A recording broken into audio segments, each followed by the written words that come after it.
So maybe you've got an older notebook, or you bought a more recent model but didn't realize how important picking the right storage drive could be.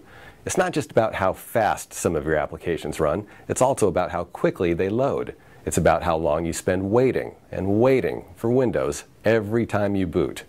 If you want to slash your wait times, then take a few minutes, grab a little screwdriver, and upgrade your laptop's hard drive to an SSD. To demonstrate, this is my personal laptop. I bought it about 2.5 years ago, just a $400 beater I snagged on Black Friday. It's been a great machine, but the 5400 RPM hard drive is slow. So I did some research and got this 256 gig Plextor M5 Pro solid-state drive for 3 reasons. First, I've used Plextor drives since the 90s, and I have every confidence in their quality. And no, nobody asked me to say that. Second, the M5 Pro uses Plextor's TrueSpeed technology, which is essentially several firmware optimizations designed to help the drive perform faster and behave more like a fresh, new drive, even long into its life cycle. Third, I wanted a 256 gig SSD rather than something lower end. Yes, it's half the capacity of my Toshiba's hard drive, but I need speed more than space, and the bigger the SSD you get, the better its performance and longevity. Okay, I've got my laptop, my new SSD, and this Apricorn SSD upgrade kit I snagged for 28 bucks on Amazon. I'm not married to this kit. There are other options, but this one is fast and brainless, and that's how I like it. Now, I want you to prove to yourself that this upgrade operation was worth your time and money. I encourage you to pick 2 or 3 benchmarking apps and run them on your drives before and after the upgrade, so you can see that the difference between your old drive and your new SSD is ridiculous.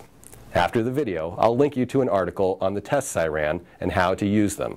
Again, they're fast and brainless, I promise. The article also offers a few tips on how to avoid some common mistakes when upgrading a notebook. Alright, let's get down to business. Step 1. Take the adapter cable. Plug the SATA end into your SSD and the USB end into your laptop.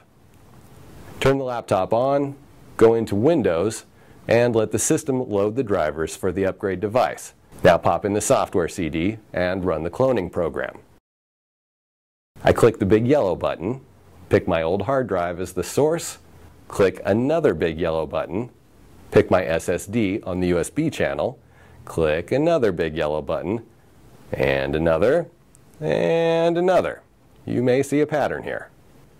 Because my laptop only has USB 2.0 ports, it took a couple of hours to clone my 140 gig system image to the new drive. We'll skip that part. When done, you turn the system off, flip it over, remove the battery to avoid little accidents like shorting your notebook to death, which I've done, and remove the panel covering the hard drive bay. On this Toshiba, it only takes removing 1 screw and a gentle tug to remove the old hard drive. We move the retention bracket to the SSD, carefully plug the new drive into the SATA connectors, screw it back down, and put the panel back on. Now, power up, and behold, I swear it'll feel like you've got a brand new notebook, but all your data, programs, preferences, and everything else will be ready and waiting.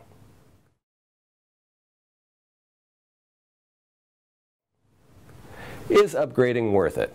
Well, my Toshiba's boot time dropped from 1 minute 17 seconds to 24 seconds with the Plextor SSD. Benchmarks showed my storage performance more than tripling. It's crazy, but it's easy. I know we've breezed through the steps here, but it really is this simple. Run your own tests and see. The bottom line is that your system is going to run faster than ever, and you're going to enjoy getting more stuff done.